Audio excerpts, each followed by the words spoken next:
ये जो फिगर लिया है हमने, तो यहाँ हमें ये साइड और ये साइड इक्वल दिया है। तो इसके अपोजिट का एंगल मान लीजिए, इसका अपोजिट का एंगल सपोज हम y प्रिज्यूम करते हैं, और इसके अपोजिट का एंगल क्या हो जाएगा, तो ये y हो जाएगा। यानी कि अगर किसी ट्रायंगल में अगर दो साइड इक्वल है तो उसके अपोजिट के एंगल भी क्या होते हैं, तो सेम होते हैं।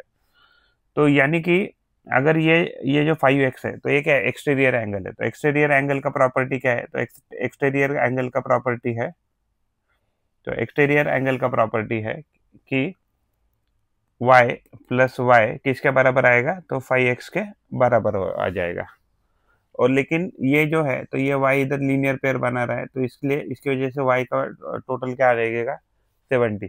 तो लीनियर पेयर का टोटल क्या होता है, तो 70 होता है। तो ये क्या है, तो y प्लस वाई यानी 70 प्लस 70, ये वैल्यू क्या देना चाहिए, तो 5x देना चाहिए, क्योंकि एक्सटर्नल एंगल जो फार डिस्टेंस के दो एंगल होते हैं उनके बराबर होता है। तो 140 किसके बराबर आ गया, तो 5x के बराबर आ गया। यहाँ भी हम 5 से डिवाइड करते हैं, यहाँ भी हम 5 से डिवाइड करते हैं।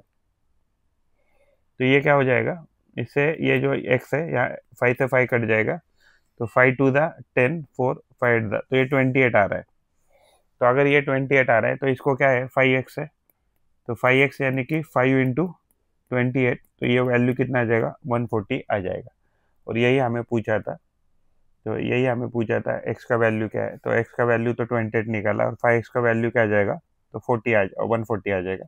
इसका मतलब ये जो एंगल है तो 40 हो जाएगा। वैसे भी आना ही था, ये 70 70 तो था ही ऑलरेडी।